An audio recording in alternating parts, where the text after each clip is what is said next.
São alguns exemplos, então, de novo, eu vou fazer alguns exemplos do cálculo do trabalho, usar esse cálculo do trabalho para checar se um campo de força é conservativo ou não, isso é a primeira coisa. Depois, como a gente comentou na aula passada que o campo de força conservativo é irrotacional, eu vou fazer uma breve revisão, ou introduzir brevemente, né, o cálculo diferencial integral, ou seja, como é que eu opero operadores diferenciais sobre tanto funções escalares quanto campos vetoriais, né? Só para a gente poder brincar um pouco o que é um rotacional e a consequência dos campos de conservativo serem rotacionais. E depois eu vou mostrar explicitamente que todos os campos de força centrais, né, que são a maior parte dos casos físicos que a gente analisa, né, são conservativos. Né? Então, posso mostrar um caso geral que todos eles são conservativos. Então, vou começar com alguns exemplos. Né? Aqui eu tenho, então, um campo de forças no plano. Então, meu campo de força obedece a essa expressão, né? No sistema de coordenadas cartesiano, né? Eu consigo ver que esse campo de força está no plano XY, né? Só tem componente X e Y, né? E vejam bem, as componentes da F, né? Depende das coordenadas espaciais. Então, para cada coordenada XY, eu vou ter um vetor F com módulo, direção e sentido distinto, né?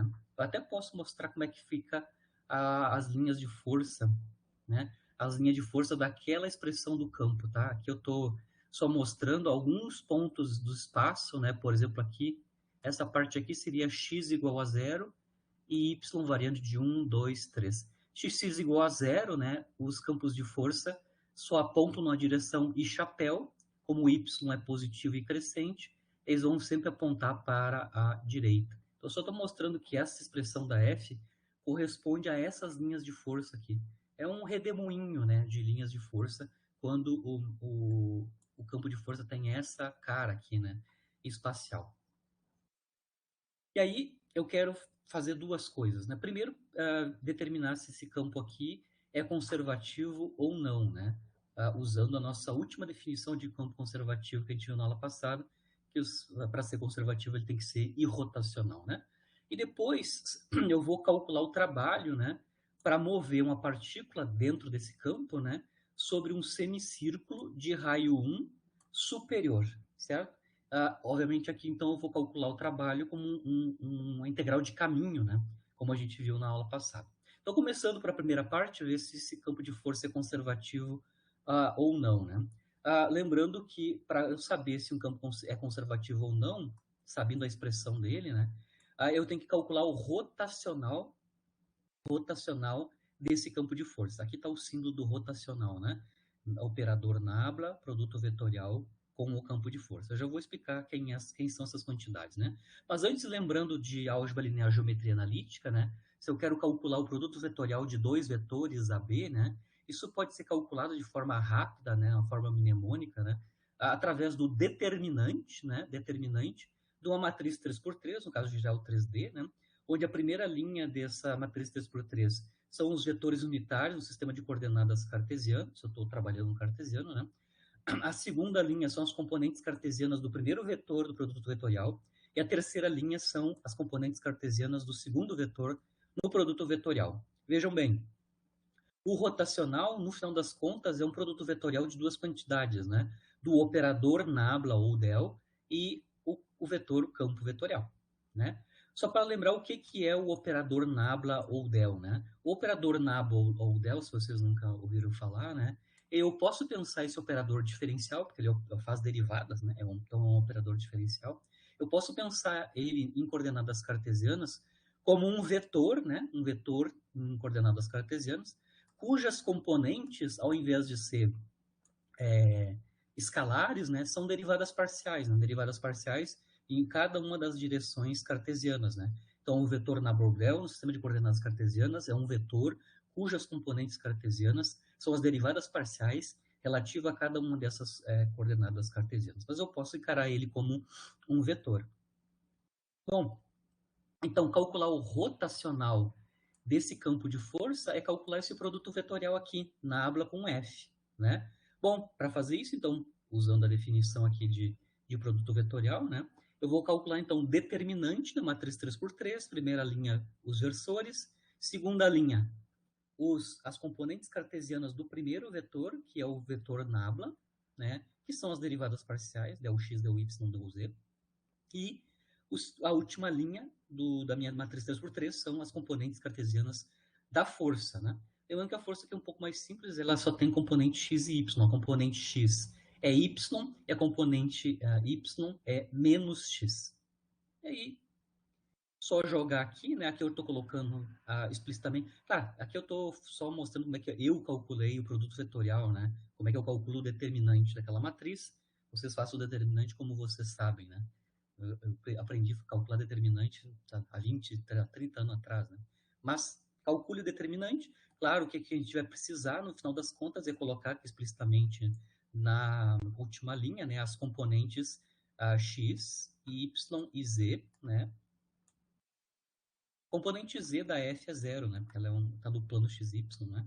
Coloquei explicitamente as componentes e calculei o determinante. Quando a gente calcula esse determinante, a gente consegue mostrar que o resultado é não nulo, né? Nos dá menos 2K. Então, o rotacional desse campo de força F é não nulo, é diferente de zero, né? Inclusive, ele é um vetor que tem esta cara, menos 2K, é um vetor que aponta na direção, a contrária à direção Z, né? De módulo 2. Bom, da definição da aula passada, foi a última que a gente mostrou, né? Como definição de campo conservativo, como o rotacional desse campo de força deu não nulo, né? Esse campo de força não é conservativo. Se ele fosse conservativo, o rotacional deste campo é zero. Campos conservativos todos são irrotacionais, sempre com rotacional nulo, onde o rotacional de um campo de força é esta quantidade aqui. É o produto vetorial do nabla, operador nabla com o F. Né? Aqui é só o desenho de como é que é as linhas de força, né? As linhas de força formam um redemoinho em torno da origem. O mapa é só colocar as coordenadas e o vetorzinho força que vai aparecer para aquela coordenada, né? Então, para cada ponto do espaço, a F tem uma configuração específica. Eu desenhei alguns exemplos aqui de pontos espaciais, né, mais simples, e representando quem é o vetor força que aparece. Então, a F é um campo vetorial, não é uma força, é um campo vetorial no espaço. Aqui, então, agora eu vou para o segundo passo. Eu já mostrei que ele é um campo não conservativo, e aí agora eu vou calcular o trabalho, né, dentro desse campo de força, né, para ir de um ponto A, que tem coordenada 1, 0, né, até a coordenada, o ponto do espaço, menos 1, 0, sobre o círculo superior de raio 1. Tá? Eu vou de A até B, então A é o ponto 1, 0, B é o ponto menos 1, 0. Eu vou andar, né, para o meu caminho C, né, que é pelo semicírculo superior, certo? E eu quero calcular qual é, que é o trabalho, né, realizado pelo campo sobre a partícula, se o meu caminho é este, né? Então eu vou usar esse exemplo para a gente entender como é que a gente calcula a integral de caminho relacionado com o trabalho, como a gente viu na aula passada. Lembrando que nesse caso aqui, a gente consegue ver claramente, né? A gente está andando no nosso caminho contrariamente, né, às linhas de campo. Né? A gente está indo, o redemoinho é horário, né, tem sentido horário, as linhas de campo, e a gente está andando em sentido anti-horário aqui no nosso caminho escolhido. Né? Só para lembrar, na aula passada, né, a gente mostrou que o trabalho realizado por um campo de força, né, para ir de uma configuração A até uma configuração B, no nosso caso é o ponto A até o ponto B, né, é definido como uma integral de caminho. O que é uma integral de caminho? Uma integração sobre um determinado caminho espacial. Né? Quem é o argumento dessa integral de caminho? Né? É o produto escalar da força com o vetor dr, né, que eu posso pensar que é o vetor, o elemento infinitesimal de deslocamento sobre este caminho. Né? Mas, basicamente, essa é a definição de trabalho para ir de A até B, da configuração A até B. Essa integral de caminho, porque eu tenho que especificar qual o caminho, né, desse produto escalar, F escalar dr. Né?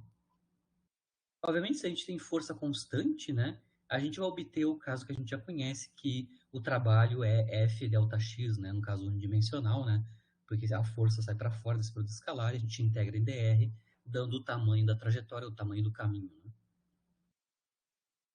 Mas no caso geral, a gente vai ter que calcular, né, esse produto escalar e calcular a integração no caminho. Aqui eu vou mostrar uma maneira de calcular, né? A primeira coisa que a gente faz é escrever, então, o vetor posição parametrizado em termos do tempo, né? Aqui, como o movimento é de um plano, né, em coordenadas cartesianas, né, basta, então, escrever as componentes cartesianas do R, né, x de t e y de t, né? Lembrando que a gente tem um caminho, né? O caminho é um círculo de raio 1 por cima, né? Ou seja, as minhas coordenadas x e t para qualquer tempo, né, tem que obedecer este vínculo aqui, né? X ao quadrado mais y quadrado igual a 1, que é a equação do círculo, né? Então, as nossas coordenadas estão vinculadas a estar sobre o círculo, né? Que é o nosso caminho. Bom, como a gente está andando sobre um círculo, a gente pode escrever explicitamente as coordenadas x e y, né? As componentes cartesianas x e y do vetor posição, em termos do tempo, né? Do parâmetro tempo, né? É bem simples calcular isso, né? Se a gente está sobre o círculo, né? A componente x, lembrando que o círculo é de raio 1, né? A componente x é cosseno de ômega t e a componente y é seno de ômega t. Lembrando que ômega t basicamente é um ângulo, né? São ângulos, né? É o ângulo θ, né? Relativo à medida a partir do eixo dos x, né? Lembrando que se a gente elevar ao quadrado essas componentes cartesianas, a gente vai obter corretamente o 1, né? Que é o raio do círculo. Lembrando que ômega t é θ, né? Aqui, além de a gente estar sobre o círculo, eu quero que o círculo seja, né, andando sobre o círculo de raio 1, mas a gente quer a parte superior do círculo, né? O hemisfério superior, né? A parte superior desse círculo, para a gente especificar que a gente está andando pela metade superior do círculo, né? O meu tempo aqui, que vai corresponder aos ângulos que a gente está cobrindo, né? Tem que ser consistentes, né? De partir de 0 graus de ângulo até chegar em pi graus, né? Pi graus, na verdade, radianos, né? Partimos de 0 radianos e chegamos em pi radianos, né? Se eu andar sobre o círculo superior, o semicírculo superior. Isso vai corresponder para eu ter ângulos entre 0, né? Para θ estar entre 0 e π, o meu parâmetro tempo tem que rodar, né? Entre 0 e π sobre ômega, né? Porque se eu estou com tempo 0, o ômega t é 0, corresponde ao ângulo 0, né? E se eu estou com tempo π sobre ômega, o produto ômega t nos dá π. Então, se o parâmetro tempo correr entre 0 e π sobre ômega, a gente está justamente andando, né, sobre o semicírculo superior, que é o que a gente quer, né? De raio 1 esse círculo. Bom, especificado então os limites de integração no tempo, os limites no tempo que corresponde aos ângulos de 0 a π radianos, né? Vamos escrever então os elementos aqui da integral de caminho, né? Primeiro, o dr, a partir do r, né? A gente usa aqui cálculo diferencial, né? Eu posso escrever o dr como sendo dr dt, né? Então, ao invés de escrever uma diferencial em r, eu vou fazer a integração no tempo, né? Só a regra da cadeia aqui, né? Ou seja, ainda vou ter que calcular para escrever o dr, eu vou calcular então a derivada temporal do vetor posição, como eu montei ali, né, dt. Né? Aqui eu já calculei quanto é que é a derivada temporal do r. Aqui é a velocidade, né? Então, estou escrevendo o vetor velocidade, né, multiplicado por dt, né? E aí, finalmente, né, vamos escrever quanto é que é o produto escalar FDR, né? Lembrando que o produto escalar FDR, como o movimento é num plano, né? Produto escalar eu tenho tanto a força quanto o vetor dr, né, escrito nas suas componentes cartesianas, né? Então, a gente pode escrever explicitamente produto da componente x com componente x mais produto da componente y com componente y desses dois vetores, tanto do vetor força quanto do vetor dr, né? Isso finalmente vai dar esta quantidade aqui escalar, né? f de x dx dt, que é a componente aqui do dr componente x, né? e mais Fy dy dt dt, que é a componente y do dr com a componente y do vetor força, né? Produto escalar em coordenadas cartesianas. Aqui, então, a gente vai substituir explicitamente quem é fx, quem é fy e as derivadas, né, de x e y, como a gente mostrou aqui. Esta quantidade aqui é o dx dt, essa segunda quantidade aqui é o dx dy. Né?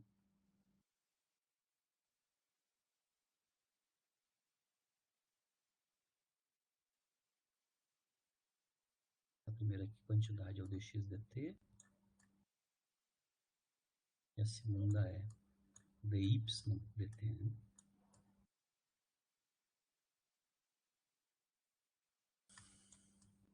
Multiplicamos, né? Vocês conseguem ver que o y e o menos x, né? São as substituições aqui das componentes cartesianas da força, né? A componente x da força é y, a componente y da força é menos x. Tá? Então, estou colocando explicitamente as componentes cartesianas da força. A gente consegue ver, lembrando, próximo passo é escrever y e x em termos do seno e do cosseno, né? X é cosseno de ômega t, y é seno de ômega t. Faço essa substituição aqui. Com isso, agora a gente tem as funções trigonométricas ao quadrado, usamos identidade, né? Porque eu tenho menos ômega fatorando aqui, né? A gente consegue mostrar, então, que o produto escalar FDR, que é o argumento da integral de caminho que vai nos dar o trabalho para ir de A até B, né? É basicamente menos ômega dt, né? Onde o ômega é uma constante, né? É a velocidade angular, né? Substituímos isso, então, na expressão do trabalho, né? Para ir de A até B, integral de caminho para ir de A até B. Nosso caminho é o semicírculo superior, né? Substituímos o integrando a gente acabou de mostrar explicitamente menos ômega dt, lembrando que ômega é uma constante, então basicamente a gente vai integrar no tempo diretamente, né? E lembrando, para o nosso caminho, né? Para o nosso caminho C, o tempo, a parâmetro tempo, vai rodar então de 0 a π sobre ômega, que corresponde a ângulos, né? Ou seja, corresponde a ômega t, que vai de 0 a π radianos, né? Então a nossa integral no tempo aqui vai de 0 até π sobre ômega, né? Bom, o cálculo da integral é trivial, né? A integral do dt é t, calculado de 0 a π sobre ômega, né? E a gente consegue mostrar que o resultado dessa integração é menos π unidades de trabalho, né? Então, o trabalho para ir de A até B, para o nosso caminho semicírculo superior, é menos π unidades de trabalho, né? Não que eu não estou colocando unidades, mas seria unidades de trabalho correspondente, por exemplo, menos π joules, se a gente está trabalhando no Sistema Internacional de Unidades, né? Vejam bem, a gente mostrou, como a gente já esperava, né, que o trabalho para ir de A até B é diferente de zero, né? O sinal do π significa que a gente está realizando o nosso deslocamento sobre o caminho, né? Contrário às linhas de campo. A gente está andando em sentido anti-horário e as linhas de campo, o redemoinho das linhas de campo tem sentido horário, né? Como a gente mostrou aqui na figura, né? Por isso que o trabalho tem sinal negativo. Nós estamos se deslocando contra as linhas de campo, né? Só para eu calcular quanto é que é o trabalho total para ir e voltar no mesmo ponto, ou seja, o trabalho realizado num caminho fechado, né? Eu vou calcular de novo, novamente, né? Quanto é que é o trabalho realizado por esse campo de força se eu agora fizer um deslocamento de B até A, só para completar o círculo, né? Agora eu quero calcular qual é que é o trabalho para ir de B até A, né? Pelo semicírculo inferior, né? Semicírculo inferior. B até A. Bom, é a mesma coisa, né? Só vamos mudar os limites de integração no tempo, né? O trabalho para ir de B até A sobre o semicírculo inferior, né? Bom, é a integral de caminho para ir de B até A do produto FDR, né? A gente já calculou quanto é que é o produto FDR menos ômega dt, né? E, claro, os limites de integração. Bom, os limites de integração angular, né, seriam de π até 2π. Para ômega t, né, dar π e 2π, o tempo, quando eu multiplicar isso por ômega, né, para dar o ângulo, né, tem que ter esses valores, né? Ômega t igual a π corresponde a tempos que são π sobre ômega, como a gente já mostrou, né? E para o ângulo θ ser 2π, lembrando que θ é ômega t, né?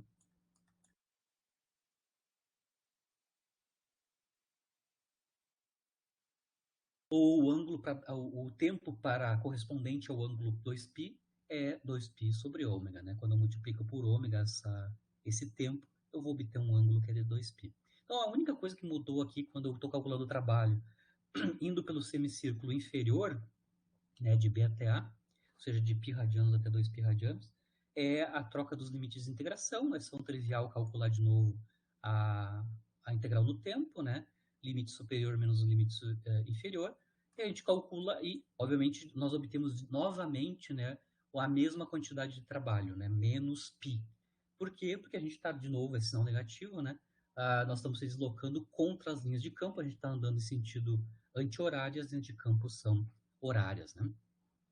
Se eu quiser calcular o trabalho total, né, para desenvolver uma trajetória fechada, né, ou seja, vou e volto no ponto A, andando pelo semicírculo superior e inferior, né? Aqui a nossa anotação da aula passada para o trabalho realizado num caminho fechado. Quando eu estou falando de caminho fechado, a gente coloca esse círculo aqui no símbolo da integração, né? Toda vez que tem essa bolinha aqui na integração para o cálculo do trabalho, ou seja, da integral de linha, significa que o meu caminho é fechado. Eu vou e volto no ponto A, numa trajetória circular, né, círculo de raio 1. Então, o trabalho realizado para fazer um caminho fechado nesse campo de força, sobre um caminho fechado que é um círculo de raio 1, né, é basicamente a soma dos dois trabalhos que nós calculamos, né? O trabalho para ir de A até B pelo semicírculo superior, mais o trabalho de B até A sobre o semicírculo inferior. Esses dois trabalhos, individualmente, nós calculamos, ambos dão menos π, né? Dando um trabalho total para um caminho fechado, que é menos 2π. Então, está claro, nesse campo de força, a gente mostra explicitamente, né, que o trabalho realizado sobre esse campo de força, né, para ir e voltar no mesmo ponto, que é o ponto A, que é a integral de caminho fechado, né, sobre o círculo, né, deu diferente de zero. Tá? Lembrando que na aula passada a gente mostrou que para campos conservativos, a integral de caminho fechado do FDR dá sempre zero, dá sempre valor nulo. No nosso caso, a gente calculou explicitamente um caminho fechado particular e mostramos que ele é diferente de zero. Isso já é esperado, porque a gente já mostrou que esse campo de força, onde a partícula está se deslocando, ele é não conservativo. Então, está claro que nós deveríamos obter um trabalho para caminho fechado que é não nulo, né? Se fosse o campo conservativo, o trabalho de caminho fechado daria exatamente zero, né?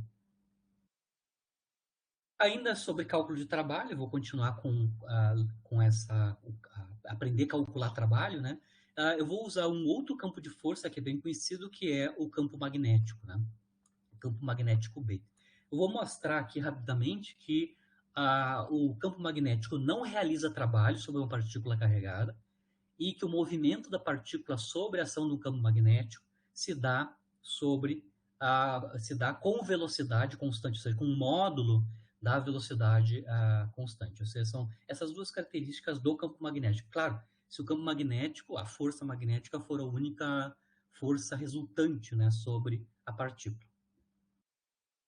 Então, aqui eu quero calcular quanto é que é o trabalho, né, realizado pelo campo magnético, né, na verdade, pela força magnética, né, sobre uma partícula carregada, só para lembrar a expressão da força magnética sobre uma partícula carregada, né, que tem velocidade v, né, é o famoso QVB, né, onde a força magnética ela é proporcional ao vetor velocidade e ao vetor campo magnético. Então, se eu tenho uma partícula carregada que entra num campo magnético B, com uma certa velocidade, a força magnética que ela sente é dado por essa expressão, né? É uma força que depende da velocidade, né?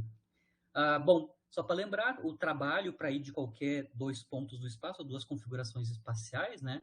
É a integral de caminho, né? Cujo integrando dessa integral de caminho para o trabalho é FdR, onde F é a força, né? A gente consegue ver que a diferencial de trabalho, né? É o produto escalar FdR, né? Ou seja, se eu integrar ambos os lados, eu obtenho expressão comum para trabalho em termos da integral de caminho, né? Da integral do produto FDR.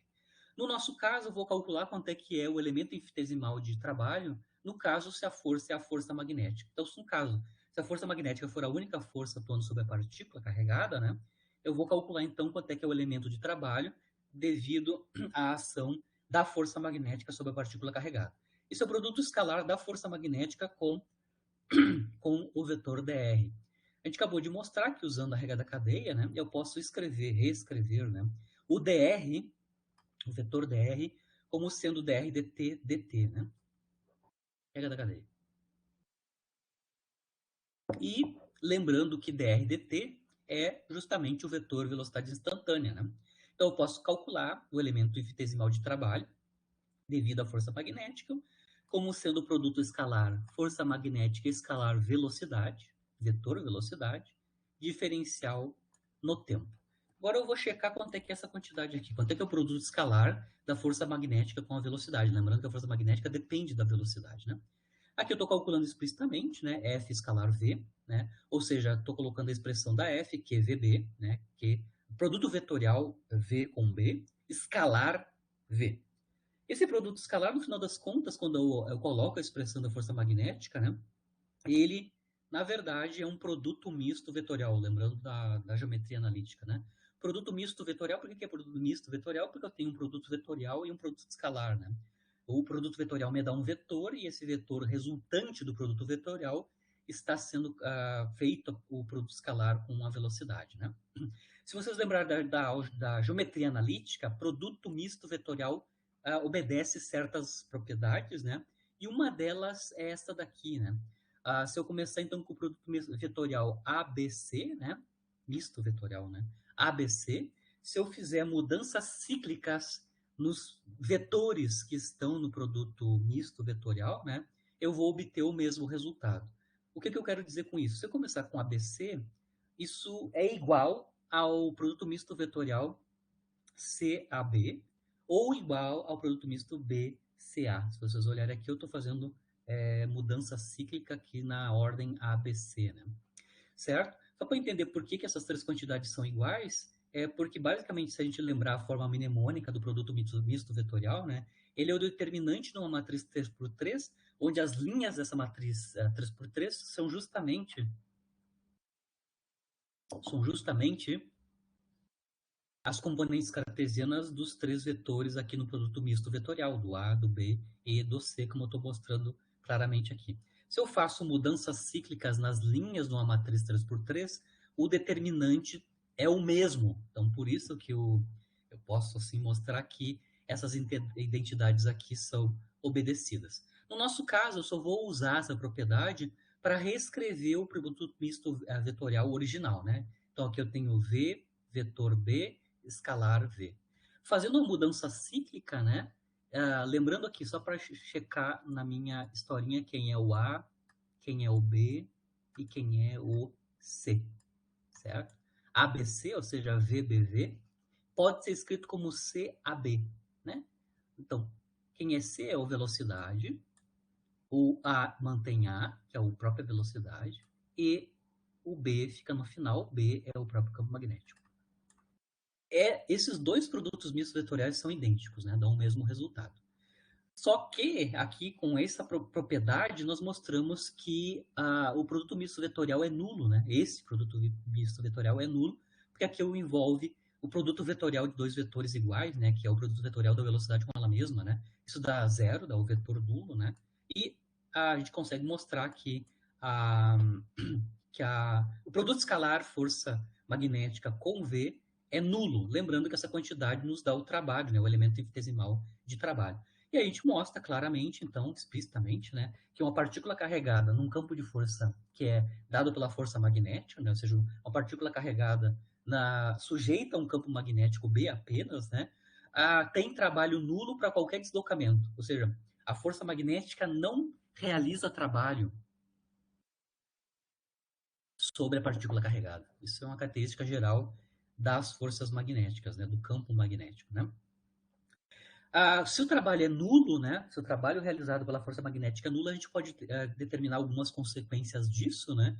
Na aula passada, nós mostramos explicitamente que o trabalho realizado para ir de uma configuração ou outra, né, o trabalho realizado para ir da configuração 1 até a configuração 2, corresponde à variação da energia cinética da partícula, que é a diferença da energia cinética da partícula na configuração 2 com a energia cinética da partícula na configuração 1. Esse é o famoso teorema trabalho-energia cinética, né? Trabalho para ir de um ponto ao outro, de uma configuração a outra, está associado com a variação da energia cinética.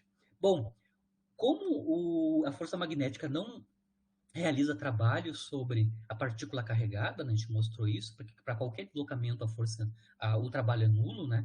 Isso vai implicar, usando o teorema trabalho-energia cinética, né? Que a variação da energia cinética da partícula nesse campo magnético, né? É zero, né? Significando que essa diferença T2 menos T1 é zero, significando que as energias cinéticas em quaisquer dois pontos são iguais, né? Lembrando que as energias cinéticas, se a massa da partícula é constante, né? Isso implica que os quadrados das velocidades instantâneas da partícula em quaisquer dois instantes de tempo são iguais. Isso, obviamente, leva à consequência que o módulo da velocidade da partícula em qualquer tempo dentro desse campo magnético é constante. Então, mostramos duas coisas. Trabalho realizado pela força magnética é nulo, né, em qualquer deslocamento, e a consequência disso é que a velocidade, o módulo da velocidade da partícula se mantém constante como consequência do trabalho ser nulo, usando o teorema trabalho-energia cinética.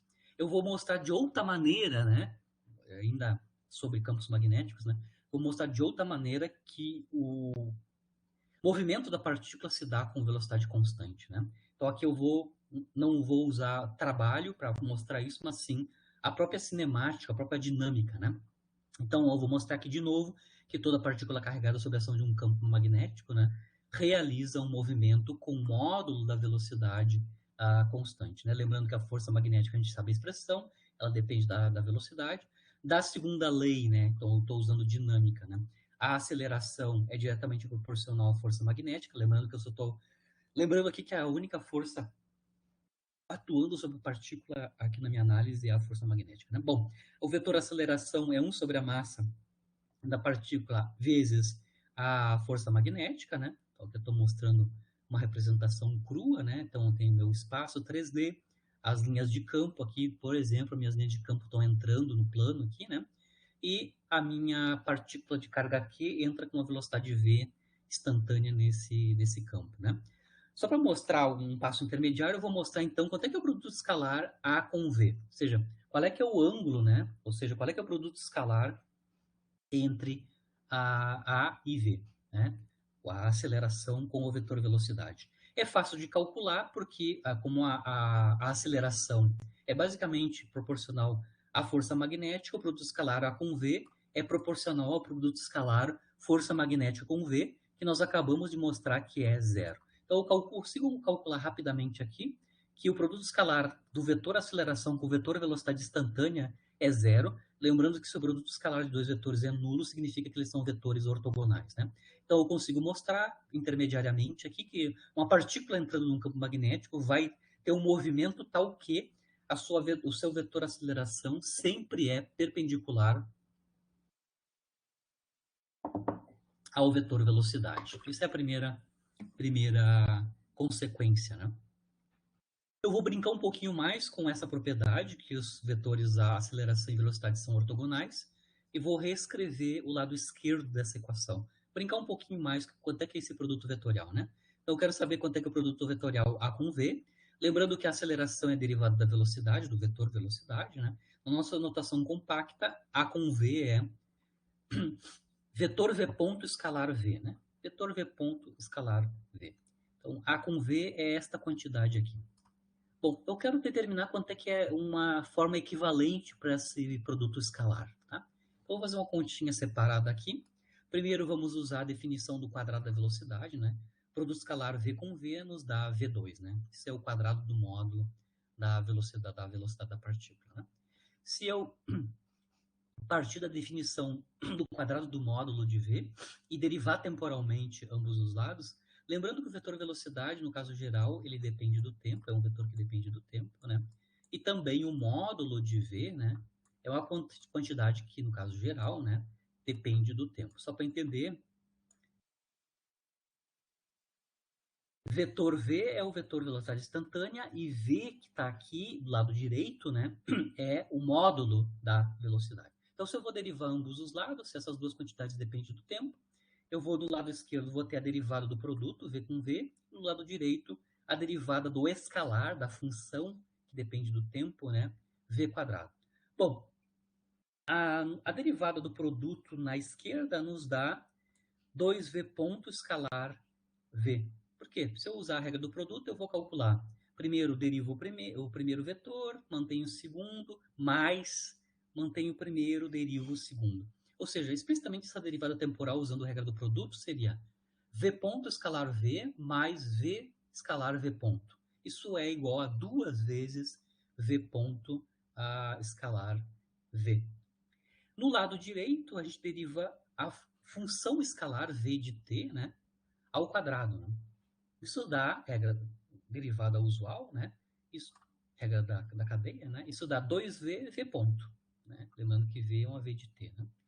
E a gente consegue mostrar, então, que V ponto escalar V, que é justamente o produto vetorial da aceleração com a velocidade, né? Pode ser escrito, então, como VV ponto. VV ponto, o que que são? Aqui do lado direito são escalares, né? VV ponto é o produto do módulo de V com a derivada do módulo de V, a derivada temporal do módulo de V.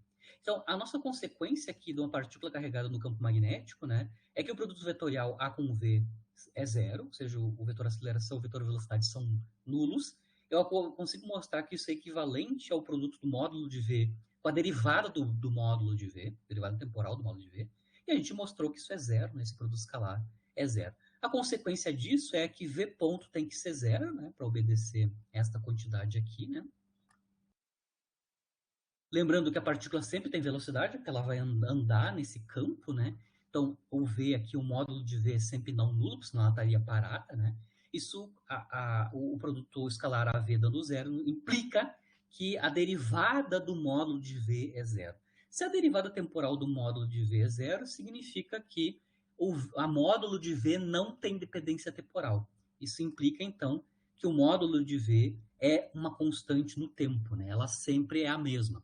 Então, consigo mostrar de novo, né, por outra maneira, usando dinâmica, né, que uma partícula carregada andando num campo magnético, se a força magnética for a única força resultante, o movimento da partícula se dá com velocidade constante.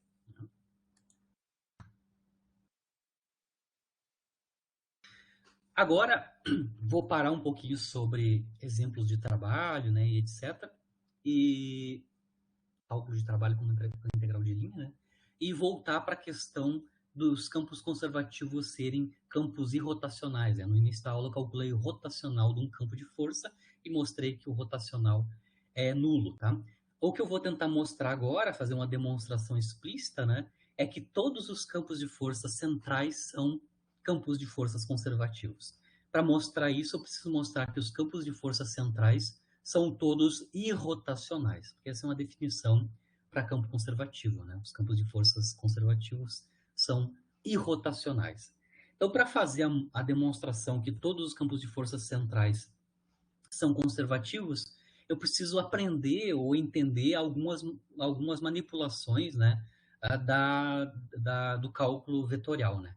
Então, eu vou só revisar ou mostrar pela primeira vez, né, os conceitos de gradiente, divergente e rotacional. Aqui eu vou ficar restrito ao sistema de coordenadas cartesianos, né? Então, aqui eu vou mostrar como é que eu calculo um gradiente, um divergente e um rotacional no sistema de coordenadas cartesianos, que é o que a gente está usando bastante aqui, né? Por quê? Porque eu preciso saber o que são essas quantidades, porque eu vou usar elas para fazer a minha demonstração que os campos de forças centrais são irrotacionais, e depois eu vou mostrar que se eles são irrotacionais, eu posso escrever eles em termos de uma função escalar, que na aula que vem a gente vai ver a energia potencial, né? Então, para mostrar como é que eu calculo gradiente divergente rotacional, primeiras quantidades que eu tenho que entender o que são o que são campos escalares e campos vetoriais. Um campo escalar, basicamente, é uma função, que eu estou chamando de φ, né, das coordenadas. Então, uma função escalar das coordenadas é um campo escalar. Por quê? Porque para cada ponto do espaço, ou seja, para cada tríade x, y, z, eu tenho um número, que é a função φ calculada nessas coordenadas. Isso é um campo escalar. Para cada ponto do espaço, eu tenho um escalar, um número, né, associado. O que é um campo vetorial? Um campo vetorial é um vetor, né? Posso representar ele como um vetor em coordenadas cartesianas, mas as componentes cartesianas desse vetor, elas variam no espaço. Ou seja, as componentes cartesianas, consegue ver, né? A componente cartesiana x, y e z do campo vetorial A depende das coordenadas. É como eu mostrei no caso anterior ali, né? Quando eu representei as linhas de campo para o nosso campo de força no plano, que tem esta cara aqui, você consegue ver, ó, a componente x da F e a componente y da F dependem das coordenadas. Isso corresponde a linhas de campo que são distintas, né? O vetor F é distinto para cada ponto espacial. Isso é um campo de força vetorial. É um campo vetorial, no caso geral, é campo vetorial, né? Campo vetorial A. No nosso caso, os campos vetoriais são as forças, né? São os campos de força. Eu estou falando no caso geral aqui em geometria analítica. Né? Um campo vetorial, então, é escrito desta maneira. As componentes cartesianas desse vetor dependem das coordenadas espaciais cartesianas. A gente já conhece um operador diferencial que é o operador nabla, né? Ou del, né? O operador nabla ou del em coordenadas cartesianas pode ser pensado como um vetor, por isso que eu estou colocando o símbolo de vetor em cima do símbolo do del, né? Eu posso pensar ele então como um vetor em coordenadas cartesianas, né? Cujas componentes, né, são as derivadas parciais, né, em cada uma das direções cartesianas, né, del x, del y, del z. Feito isso, sabido que tem um campo escalar, como representa um campo escalar, como representa um campo vetorial, e como é que eu represento o operador ou o vetor del, né, o operador diferencial del em cartesianas, aí sim vamos ver como é que a gente calcula essas três quantidades que eu comentei, né? Começando com o gradiente, né, de um campo escalar, que é representado por essa quantidade aqui, né? O del aplicado sobre uma função. O del, ou seja, o operador diferencial sobre uma função. Como o del é um vetor, o gradiente é um vetor. Lembrando, quando eu aplico o del, que são derivadas em cada direção, sobre uma função escalar, obviamente eu vou obter um vetor. Então, o vetor gradiente é um vetor, cujas componentes cartesianas são as derivadas da função escalar em cada uma das componentes cartesianas, porque eu apliquei o vetor del sobre φ, obtenho um vetor. Tá? Então, assim que eu obtenho o vetor gradiente de uma função escalar em coordenadas cartesianas. É um vetor cujas componentes cartesianas são as derivadas de φ relativo a cada uma das componentes cartesianas x, y, z. Feito o gradiente é um vetor, né? Vamos para a aplicação do del, né, sobre o campo vetorial. O del pode ser o operador de del, né, pode ser aplicado de duas maneiras sobre o campo vetorial A. Tá? Eu posso fazer produto escalar do del com o A e posso também fazer o produto vetorial do del com o A. O produto escalar do del com A é o que a gente chama de divergente de A, ou seja, divergente do campo vetorial. Tá? Lembrando que aqui a gente está entendendo o del como sendo um vetor, né? Então, se eu fizer o produto escalar do del com o A, né? Se fosse dois vetores, eu só multiplicaria a componente, x com x, mais y com y, mais z com z. Só que aqui, quando eu aplico o del, a componente dele não é um número, né? É a derivada parcial, né? Ou seja, aqui, claramente, eu faria del x a x, del y a y, del z a z, como sendo o similar do cálculo explícito do produto escalar usando as componentes cartesianas. Né? Só tomando cuidado que as componentes do del são derivadas. Né? Mas basicamente está aqui como é que eu calculo o divergente, né? De um campo vetorial A. Basicamente é essa função aqui, né? Que é a soma das derivadas parciais das componentes x, y e z do campo vetorial em termos das componentes cartesianas. E, finalmente, o que a gente precisa para nós, né, que na aula passada a gente analisou, que é o rotacional de um campo vetorial. Né? O rotacional do campo vetorial nada mais é que o produto vetorial do operador del com o vetor A, ou o campo vetorial A, né? Que eu posso calcular como sendo determinado de maneira rápida, né? É o determinante, então, da matriz 3x3, onde essa matriz 3x3 tem primeira linha os versores cartesianos, a segunda linha são as componentes cartesianas do del, que são as derivadas parciais, né? E a última linha são as componentes cartesianas do vetor A, que é o campo vetorial, né? E aí a gente já tem todas as quantidades que a gente vai precisar saber para fazer a demonstração que os campos vetoriais, que os campos de forças centrais são todos conservativos, né? Lembrando que campos conservativos têm rotacional zero, né? Aqui eu só vou fazer um exemplo prático do cálculo dessas três quantidades, só para a gente aprender a calcular em coordenadas cartesianas como é que eu faço o gradiente, o divergente e o rotacional. Então, para isso, eu vou explicitamente dar dois exemplos de um campo escalar, ou seja, uma função φ que depende das coordenadas. Então, a minha φ aqui no meu exemplo vale x ao quadrado yz3. Essa é uma função das coordenadas. Para cada ponto do espaço, esse produto aqui me dá um número. Isso é um campo escalar, né? E como exemplo de campo vetorial, né, o meu vetor A, né, que depende das coordenadas, né, é esse vetor no 3D, né? Vejam bem que as componentes cartesianas desse vetor dependem do espaço, né? Depende das coordenadas espaciais, né? xy, y menos y quadrado e 2x ao quadrado y. Isso é um campo vetorial, né? Porque essas componentes cartesianas dependem das coordenadas do espaço. Isso significa que para cada ponto do espaço, esse vetor tem módulo diferente, né? Distinto, e aponta em sentidos e direções distintos, dependendo de em que lugar do espaço eu estou. Isso é um campo vetorial, né? E aí eu quero calcular, dada essa função escalar e esse campo vetorial de exemplo, calcular essas três quantidades, né? O gradiente da função escalar φ e o divergente, o rotacional do campo vetorial A.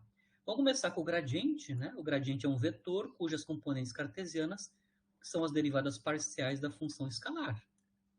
Então, primeiro, vamos calcular a componente x do vetor gradiente. Basicamente, ele é a derivada da φ relativa a x. Né? Quando eu estou calculando derivada parcial, eu vou derivar apenas essa coordenada e manter as outras constantes. Né? Bom, a derivada parcial de φ relativa a x, né, é 2x yz3. Aqui, 2x yz3. Por quê? Eu derivei apenas o x, que é 2x, né, e mantive o yz3 constantes. A componente y do vetor gradiente é dφ dy, então vou agora derivar em y, né? A derivada em y é 1, né? E multiplicada por x2 e 3, que são constantes. E, finalmente, vou derivar φ em z, né? Esse é a componente z, componente cartesiana z do gradiente, né? Derivando em z, isso dá 3z ao quadrado, né? Multiplicado pelas constantes x quadrado y, né? 3z2 x quadrado y. Isso é o vetor gradiente de φ, se φ é essa função escalar. Agora vamos calcular o divergente desse campo vetorial aqui, né? Bom, calcular o divergente é calcular derivadas parciais das componentes cartesianas, né, do campo vetorial. Aqui eu estou só colando, fazendo um copy-paste, né, de quem são as componentes cartesianas desse campo vetorial, né? A componente x do vetor A é xz, aqui. A componente y do campo vetorial é menos y ao quadrado, né? E a componente z desse campo vetorial é 2x ao quadrado y, né? Aqui está a expressão para o divergente de A em cartesianas, né? Eu preciso calcular, então, esta soma, onde cada um dos termos são as derivadas das componentes cartesianas do campo vetorial A relativo a cada uma das componentes, cada uma das variáveis, né, das coordenadas cartesianas, né? Bom, começando com o primeiro termo, que é a derivada de AX relativa a X. Então, venho aqui o AX e derivo em X, dá Z, mais derivada de AY relativo a Y, é menos 2Y. Aqui, mais derivada de AZ relativo a Z, o AZ não depende de Z. Então, a derivada de AZ relativo a Z é zero. A soma dessas três derivadas nos dão o divergente de A. Vocês conseguem ver que o divergente de A é uma função das coordenadas, não é um vetor. Divergente de A é uma função das coordenadas espaciais. Z menos 2y. É uma função escalar, né? O divergente de A é uma função escalar. E, finalmente, vamos calcular o rotacional desse campo vetorial. Como eu mostrei, como eu comentei com vocês, né? Ele pode ser pensado como um produto vetorial de dois vetores, onde o primeiro é o operador del e o segundo é o campo vetorial A, né? Isso é o determinante, pode ser calculado como determinante dessa matriz 3x3. Primeira linha, os versores cartesianos. Segunda linha, as componentes cartesianas do del, que são as derivadas parciais. Terceira linha são as componentes cartesianas, né? Essas aqui, ó. As componentes cartesianas do campo vetorial A. Aqui eu estou colocando já explicitamente a última linha, né? Xe, componente x, menos y ao quadrado, componente y, 2x ao quadrado y, a componente z do vetor A, né? Que nos dá o campo, que representa o campo vetorial A. Né? Bom, se eu calcular o determinante dessa matriz 3x3, né? Obviamente, quando eu calcular o determinante, isso vai envolver derivadas dessas quantidades aqui, né? Derivadas parciais dessas quantidades, né? Eu consigo mostrar claramente que esse determinante vai nos dar um vetor não nulo, né? Eu vou obter um vetor no plano xy, né? Cuja componente x é 2x ao quadrado e a componente y é x menos 4xy, né? Então, o rotacional, como a gente já sabe, né? É um produto vetorial. O rotacional é um vetor. Aqui eu mostrei que no caso desse campo vetorial que a gente está analisando aqui, ele é um vetor num plano, né? Que é um vetor não nulo. Né? Muito bem. Agora que a gente aprendeu rapidamente a calcular gradiente rotacional e divergente, eu vou começar agora a apresentar algumas quantidades, né? Algumas identidades que eu vou usar na minha demonstração que os campos centrais são conservativos, tá? Então, eu vou fazer algumas continhas intermediárias. Já que eu sei agora calcular rotacional, divergente e gradiente, eu quero calcular o rotacional de um vetor específico, né? Quero calcular quanto é que é o rotacional do vetor posição. O vetor posição em cartesianos é dado por esse vetor, né? Onde as componentes cartesianas são as coordenadas, né? X, Y e Z. Quanto é que é o rotacional do vetor posição? Rotacional do vetor posição é esta quantidade aqui. É nabla vetor R, certo? Bom, é o determinante da matriz 3x3, onde a segunda linha são as derivadas parciais e a terceira linha são as componentes cartesianas do R, x, y, z. Calcula esse determinante dessa matriz 3x3. Vocês vão ver explicitamente, aqui eu estou mostrando explicitamente, né, o resultado do determinante, né? O determinante, no final das contas, envolve derivadas espaciais, né, das componentes do R, né? Mas elas vão se cancelar, né? Elas se cancelam, né? Por exemplo, aqui eu vou ter a derivada em y de z, por exemplo, né? Derivada em y de z e assim por diante. Eu consigo mostrar que esse produto vetorial aqui, né? Que é o nabla com R, vai me dar o vetor nulo. Eu consigo mostrar que dá zero esse determinante. Então, uma primeira identidade que eu vou guardar é que o rotacional do vetor posição é o vetor nulo. Isso do cálculo explícito do rotacional de R a partir daquele determinante da matriz 3x3, que é essa daqui. Você consegue ver claramente, por cálculo explícito do determinante, que vai dar zero, né, os resultados. Porque as derivadas parciais vão dar sempre nulas, né? Ou seja, eu vou calcular uma derivada numa coordenada e quem eu estou derivando não tem nada a ver com a coordenada que eu estou derivando. Resultando em zero para o rotacional de R. Deixa isso à parte. Isso é uma propriedade que a gente vai usar depois. Rotacional de R é zero. Agora, uma outra propriedade que eu quero mostrar é que se eu tenho um campo escalar, que é dado por uma função escalar, né, que eu vou chamar de f, né, mas essa função escalar, que é uma função das coordenadas, né, ela tem uma cara especial, tá? Ela é radial, ou seja, a minha função escalar depende de x, y, z de uma forma específica, né? A f depende apenas do módulo do vetor posição, onde o quadrado do módulo do vetor posição é a soma dos quadrados das componentes cartesianas do vetor posição. Então, aqui eu quero calcular qual é que é o gradiente de uma função que é radial. Tá? Ou seja, qual é que é o gradiente de uma função que depende apenas do módulo do vetor posição? Quanto é que é o gradiente de uma função que é radial? Tá? Para eu calcular quanto é que é o gradiente de uma função radial, só para entender por que eu quero calcular quanto é que é o gradiente de uma função radial, porque a intensidade das forças centrais, né, o módulo das forças centrais, né, o módulo da intensidade das forças centrais, são apenas radiais, elas dependem apenas de R, né, e não independentemente das coordenadas x, y, z. Né.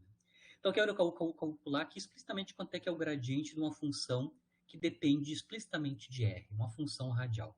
Bom, a gente já aprendeu como calcular gradiente, né? O vetor gradiente de f é um vetor cujas componentes cartesianas são as derivadas da f relativa a cada uma das componentes cartesianas, né? Del f, del x, del f, del y, del f, del z. Eu vou calcular agora quanto é que é cada uma dessas componentes cartesianas do gradiente, né? Por exemplo, quanto é que é del f, del x, né? Lembrando que a f depende de r e r depende de x, y, z. Ou seja, no cálculo dessa derivada parcial, né, del f, del x, eu vou usar a regra da cadeia, né? Porque eu vou derivar em x, r, f de r, mas r depende de x, né? Então, del f, del x pode ser escrito como df, dr, del R, del X. Regra da cadeia. Né? F depende de R, R depende de X. Bom, vou manter a minha df, dr, que é a derivada da F relativo à radial, né, o módulo de R, e vou calcular explicitamente quanto é que é del R, del X. Né? Lembrando que R é a raiz quadrada, né? R é a raiz quadrada de x2 mais y2 mais z2. Né? Eu vou derivar em x essa quantidade. Né? Bom, a derivada disto, né, é 1 meio x2 mais y2 mais z2 na menos 1 meio. Né? Eu tenho a soma de x2 mais y2 z2 na potência 1 meio. Né? Da derivada disso, isso tem 1 meio. 1 meio menos 1, menos 1 que dá menos 1 meio. E ainda a derivada do que está dentro, né? Que é a derivada de 2x, que dá... Perdão, a derivada de x ao quadrado, que dá 2x. Bom, então eu consigo mostrar que del f, del x, que é a primeira componente aqui cartesiana do gradiente da função radial, né? É df, dr, e esta quantidade que depende de x, né? Na forma de x sobre r, né? Eu consigo mostrar, então, claramente aqui do cálculo explícito, né? Que del f, del x, que é a componente cartesiana x do vetor gradiente, né? Ele é df, dr, x sobre r, né? Lembrando que r está aqui embaixo, né? Raiz quadrada da soma das componentes, dos quadrados dos componentes, é o módulo do vetor r. Eu consigo mostrar, então, claramente que a del f, del r é 1 sobre r, df, dr, multiplicada por x. Se eu repetir o mesmo procedimento que eu fiz aqui para a derivada, usando a regra da cadeia, nas outras componentes cartesianas do gradiente, né, ou seja, calcular del f, del y e del f, del z, eu vou mostrar que o que eu vou obter é muito similar como no caso da componente x. Né? A única diferença que vai dar aqui, né, é o cálculo da derivada, a regra da cadeia, né, o cálculo da derivada do que está dentro da raiz quadrada relativa a essa coordenada que eu estou calculando a derivada parcial. Né? Então, eu consigo mostrar que a cara é a mesma que no caso da derivada de f relativa a x. Né? Ou seja, del f, del y é 1 sobre r, df, dr, y, ao invés de x, e del f, del z é 1 sobre r, df, dr, aqui é z, tá? Tem esse print, r, aqui é z, né? Y e z é correspondente a cada uma das derivadas parciais. Jogo essa informação, ou seja, recoloco aqui quem são as derivadas parciais, que são as componentes do gradiente, explicitamente, né? Aqui, aqui e aqui. Eu já coloquei aqui os resultados das componentes cartesianas do gradiente, do vetor gradiente. Né? O que eu consigo mostrar, claro, que cada uma dessas componentes cartesianas tem um termo comum, um fator comum, que é 1 sobre r df dr. Quando eu fatoro esse termo comum, o que sobra é este vetor aqui, né? E a gente consegue identificar que esse vetor é o próprio vetor posição, né, que está aqui, a menos o fator comum. Aí finalmente conseguimos demonstrar, né, por cálculo explícito, né, se eu tenho uma função que é radial, ou seja, uma função que apenas depende do módulo de R, do módulo vetor posição, né, o gradiente dessa função radial é proporcional ao vetor posição. Lembrando, o vetor gradiente é um vetor. Quem é esse vetor gradiente se a função f é radial? É um vetor que é paralelo, né, que é proporcional ao próprio vetor posição. A proporcionalidade é esta função que é 1 sobre r df dr. Então, mostrei aqui uma outra propriedade, né, do gradiente de uma função radial, uma função escalar radial. Muito bem. Agora eu vou combinar essas duas propriedades que eu acabei de mostrar, né? Eu acabei de mostrar que o rotacional de R é zero. Eu acabei de mostrar que o gradiente de uma função radial é proporcional ao vetor posição, tá? O que eu vou calcular agora? Agora eu quero mostrar explicitamente, né, que o produto vetorial deste gradiente que eu acabei de calcular, que é o gradiente de uma função radial, com o vetor posição, é um vetor nulo. Então, eu vou calcular esta quantidade aqui, tá? E, basicamente, é o produto vetorial do vetor gradiente de uma função radial com o vetor posição, tá? Quero calcular quanto é que é essa quantidade. Quanto é que é esse produto vetorial? O vetor gradiente com o vetor R, sendo que esse gradiente corresponde a uma função radial. Bom, a gente consegue calcular, nós calculamos agora explicitamente quanto é que é o vetor gradiente de uma função radial, né? Ele é proporcional ao vetor posição. Está claro que esse produto vetorial é proporcional ao produto vetorial R com R, como eu estou fazendo para o produto vetorial de dois vetores iguais, isso dá resultado do vetor nulo, né? Então, uma outra propriedade que eu estou mostrando aqui é que o vetor gradiente de uma função radial, produto vetorial dele com o vetor posição, nos dá um vetor nulo. Então, eu tenho três propriedades que eu estou mostrando, né? Explicitamente. Rotacional do vetor posição é zero. Gradiente de uma função radial é proporcional ao vetor posição. E o gradiente vetor com o vetor posição é um vetor nulo.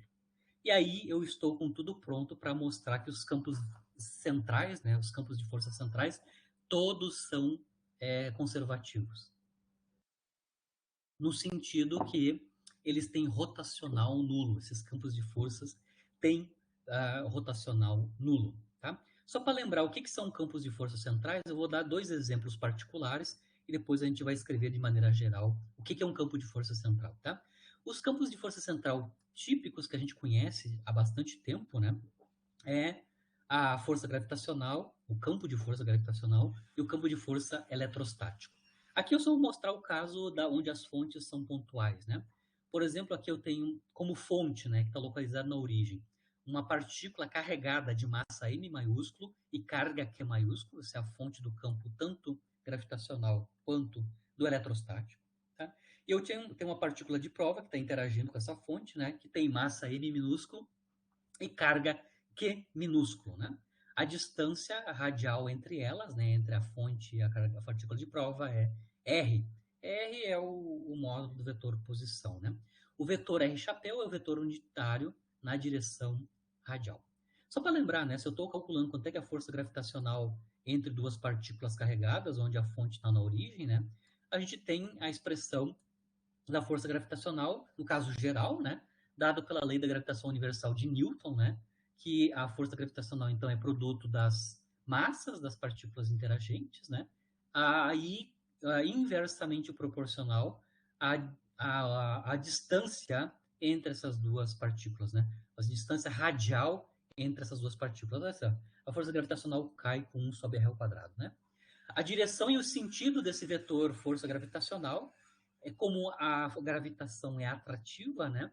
A direção e o sentido é contrária, né, ao versor radial. Contrária ao versor radial. O que eu consigo mostrar aqui? A intensidade, né, a intensidade do campo de força gravitacional, né? Lembrando que ele é um campo de força, porque para cada distância radial tem um valor diferente para a intensidade do campo, né? ele depende não de x, y, z, mas depende diretamente de R. Então, eu consigo mostrar aqui que a força gravitacional entre duas partículas carregadas, que obedece à lei da gravitação universal newtoniana, né? A de gravitação, ela é a intensidade da força gravitacional é uma função radial. Ela depende apenas de R, uma potência de R, mas é uma função de R, né? A mesma coisa a força eletrostática, né? Lá da lei de Coulomb, né? A interação, a força eletrostática entre duas partículas carregadas, né? É a constante de Coulomb K, produto das cargas, né? Fonte e partícula de prova, lei do inverso quadrado da distância, né? 1 sobre r ao quadrado, e a direção é radial. Ela vai ser atrativa ou repulsiva, sendo, ou você, a direção em sentido vai ser mais r chapéu ou menos r chapéu, dependendo do se eu estou com cargas de mesmo sinal ou cargas diferentes, né? Mas, de novo, a força eletrostática tem uma intensidade que é radial, ou seja, a, a intensidade da força eletrostática ela é uma função apenas de R e não individualmente nas coordenadas x, y, z cartesianas. Ela é uma função de R. Bom, eu estou mostrando esses exemplos particulares da gravitação e da eletrostática para escrever, de maneira geral, campos de força central, né? Todos os campos de força central vão ter esta expressão aqui, né? Vão ter esta característica aqui, né? Então, FC, vetor FC, para mim, é a representação de todos os campos de força centrais, né? Os campos de força centrais têm duas características, né? A intensidade desses campos são a função radial, tá? Aqui, claro, particularmente no caso da gravitação e da eletrostática, né? A intensidade desses campos, né? Ou seja, a projeção desses campos na direção radial são sempre uma função de R e não separadamente em x, y, z. Então, as intensidades dos campos de força centrais são radiais. São a função apenas do módulo do vetor posição. E a direção e o sentido dessas forças centrais são radiais, ou seja, são paralelas ou antiparalelas, né? A direção é a mesma do vetor posição, né? Paralelo ou antiparalelo ao versor R chapéu, certo? Então, essa é a expressão geral, dado os exemplos particulares, mas esse é o caso geral de como é que eu represento um campo de força central. Intensidade dependendo apenas do módulo da distância, né? Ou seja, é uma F de R, uma força que tem intensidade apenas radial, e a direção e o sentido é paralelo ou antiparalelo com o vetor posição. Tá? Bom, se os campos de força central têm esta cara aqui, eu quero agora calcular quanto é que é o rotacional dos campos de força central gerais. Tá? Por quê? Lembrando a aula passada, e agora no início da aula, a gente mostrou que se o rotacional de um campo de força for nulo, ele é um campo de força conservativo. Então, eu vou calcular o rotacional para saber do campo de força central, né, dos campos de força central, para saber se eles são conservativos ou não, no caso geral. Né? Então, eu vou calcular o rotacional do campo de força central, isso significa que eu vou calcular o rotacional deste vetor aqui, né? Um vetor que tem intensidade f de r, uma função radial, multiplicada pelo vetor posição. Bom, lembrando que o operador nabla, o vetor nabla, né, é um vetor que é um operador derivada. Então, aqui, esse produto vetorial implica uma derivada do produto, né? A derivada do produto de uma função escalar com um vetor. Bom, derivada do produto é a mesma derivada de funções escalares, né? Como a gente está lá do cálculo 1, né? Primeiro, eu vou operar o del primeiro na função escalar e manter o r, e depois eu vou manter o f e aplicar o del sobre o r, derivado do produto. Isso explicitamente é o seguinte, né? Primeiro eu aplico o del no f, isso é o gradiente de f, vetor, vetor, com o outro vetorzinho que é o r, mais a derivada do produto. Mantenho o f e aplico o del no vetor posição. Certo? Isso é o cálculo explícito do rotacional do FC, né, que é a força central, certo? Por que separei, né, fiz o cálculo explícito desse produto vetorial usando a regra do produto para derivada, né? Lembrando que o del é um vetor derivada, né? É um operador diferencial. Essas duas quantidades aqui, né, no primeiro termo e no segundo termo, a gente já calculou. A gente acabou de mostrar, o primeiro termo aqui resultou no produto vetorial do gradiente de uma função radial com o vetor posição. Nós acabamos de mostrar aqui explicitamente, né, se eu tenho uma função radial, o produto vetorial do gradiente dessa função com o vetor posição dá zero. Então, esse primeiro termo aqui é explicitamente nulo, né? E o segundo termo é proporcional ao gradiente de R, ou seja, o rotacional do vetor posição. A gente mostrou agora explicitamente, por cálculo direto, né, que o rotacional do vetor posição é o vetor nulo. Com isso, eu consigo mostrar explicitamente que o rotacional dos campos de força centrais, quaisquer deles, né? Estou fazendo uma demonstração geral. Todos eles vão ter rotacional nulo. Se todos eles têm rotacional nulo, todos os campos de força centrais têm rotacional nulo, significa que eles são campos de forças conservativos, né? Campos de forças conservativos são irrotacionais, têm rotacionais nulos. Então, finalmente, eu consigo demonstrar que todos os campos de força centrais são campos conservativos. Então, automaticamente, o campo gravitacional, o campo eletrostático, o lei de Hooke, né? Lei de Hooke, né? Que de novo, é um campo de força elástico, né? É conservativo e assim por diante. Todo tipo de campo de força central que tem esta cara, cuja intensidade apenas depende do módulo de R, né? E a direção e o sentido é dado pelo vetor posição, todos eles vão ser campos conservativos. Então a gente já antecipa que todos os campos conservativos, todos os campos centrais são conservativos, né? Bom, mostramos que todos os campos de força centrais são conservativos, significando que todos eles têm rotacional nulo, né? Rotacional dos campos de forças conservativas são todos zero. Agora, eu vou preparar uma propriedade importante que a gente vai utilizar na definição da função energia potencial em mecânica clássica, né? Eu vou mostrar que eu só posso definir uma função energia potencial, né, associada a um determinado campo de força, se esse campo de força for conservativo, ou seja, se ele for irrotacional. Para mostrar que isso é verdade, eu preciso mostrar de novo uma outra propriedade do cálculo vetorial aqui com vocês. Eu vou mostrar aqui que o rotacional do gradiente de uma função escalar é zero. É um cálculo, depois a gente vai dar uma interpretação para isso ao finalzinho, né? Então eu tenho uma função escalar, né? Que ela não precisa necessariamente ser radial, tá? É uma função das coordenadas. A minha f é uma função das coordenadas, não necessariamente radial. E eu quero calcular o gradiente dessa função. A gente já sabe quem é o gradiente de uma função, né? O gradiente de uma função é um vetor cujas as componentes cartesianas são as derivadas dessa função em cada uma das direções espaciais. E aí eu quero calcular esta quantidade aqui. Ó. Eu quero calcular, então, o rotacional deste gradiente. Ou seja, eu estou calculando o rotacional de um determinado vetor, e esse determinado vetor é algo particular, é o gradiente de uma função escalar. Quero calcular quanto é que é essa quantidade aqui, rotacional de um gradiente, né? Lembrando que o rotacional nada mais é que um produto vetorial do nabla com este vetor, né?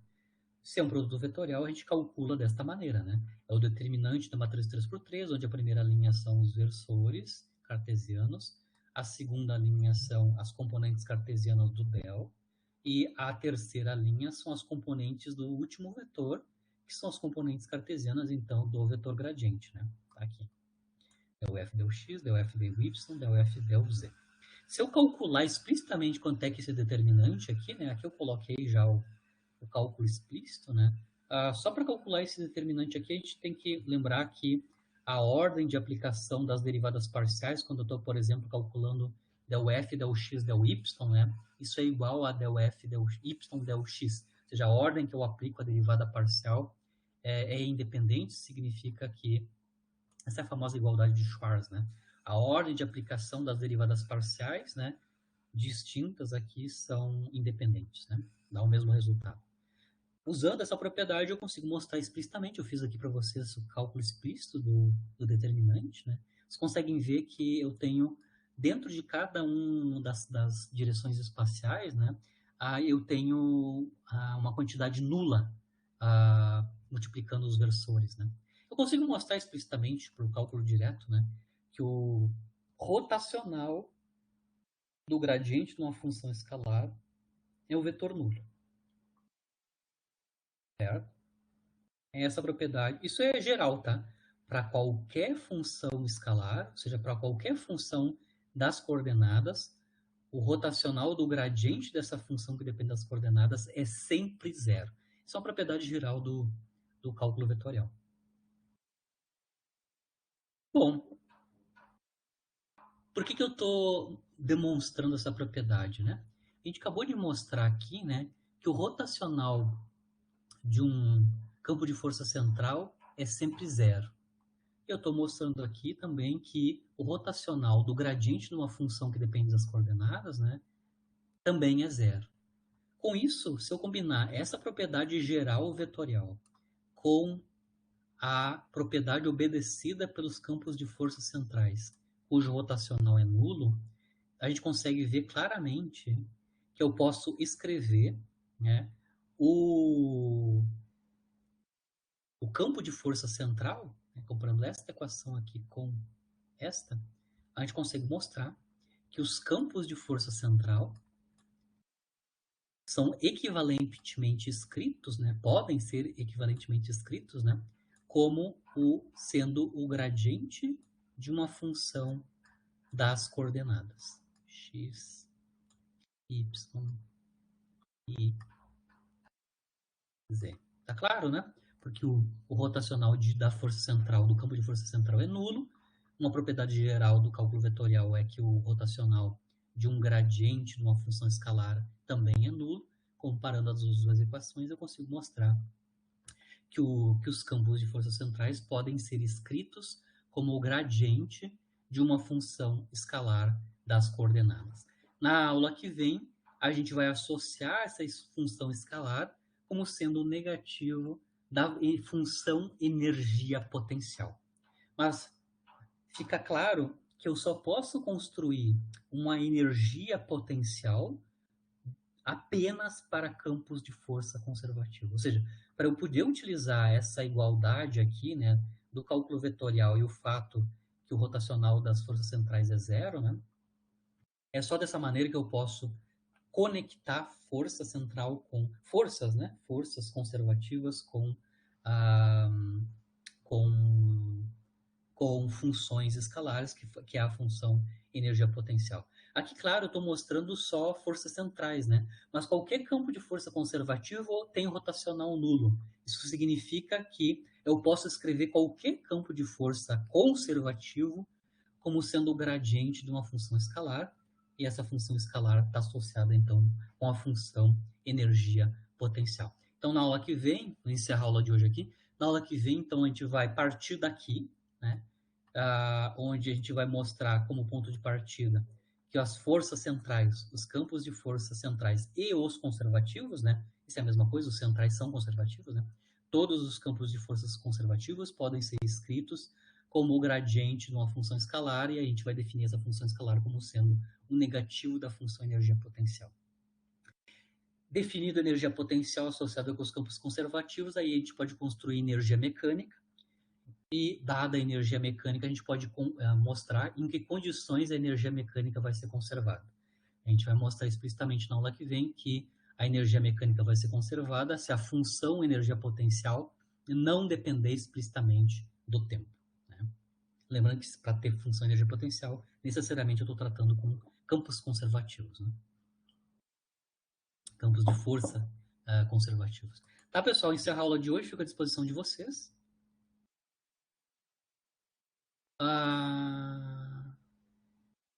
O Carlos está perguntando sobre os erros, né? Sim, porque a resposta é automática, mas ela só diz qual é que é a resposta, né? Vocês querem mais detalhes, é isso? Carlos, tu que perguntou.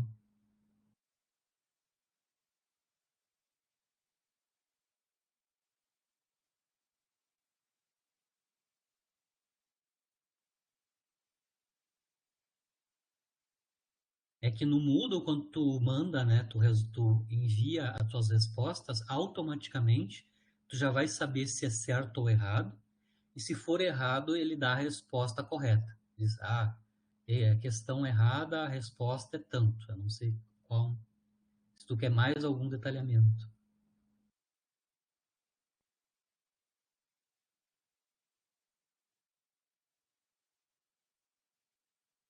Se tu tá em. Ah, não, não, é automático. Quando tu envias as suas respostas, tu já tem o feedback automático.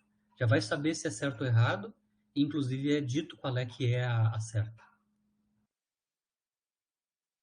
Isso. É que vocês têm toda essa semana ainda para enviar, até sábado, né? Até amanhã ainda, né? Mas tu vai ver, quando tu enviar a tua resposta do questionário, né? Tu vai verificar que ele já vai dizer quais estão certas e quais estão erradas, e vai te dar a opção se é certa, qual é que é a resposta correta, certo? Se tu tem ainda alguma dúvida, tu ficou com dúvida, não, mas eu acho que a minha resposta, por que deu diferente da minha resposta? Se tu quer mais detalhes sobre a questão, quer mais detalhes sobre uma questão, só me envia o e-mail. A questão 5 lá, eu não entendi por que a resposta certa é aquela. Se tu tem dúvida de alguma sobre a resposta certa, pode me enviar o e-mail que eu te dou um feedback sobre aquela questão especificamente, né? Certo? Isso. Se tu tem alguma dúvida da resposta da questão, é só me enviar. Não entendi por que a resposta certa da 3 ou da 4 é aquela lá. E aí eu já te monto um esquema e já te dou um gabarito, né? Certo? Certo, pessoal? Então, bom final de semana, bom descanso. Voltamos na próxima quarta, né? Para a gente continuar. Então, na aula que vem já está planejado, então, a nossa análise de definição de energia potencial associada a campos conservativos e definição da energia mecânica e as condições para conservação da energia mecânica. Eu peço para vocês olharem e assistirem a aula passada, de quarta, né?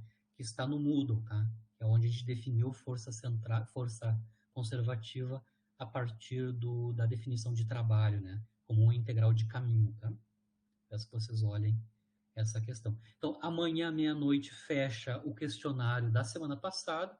Eu vou abrir o próximo questionário.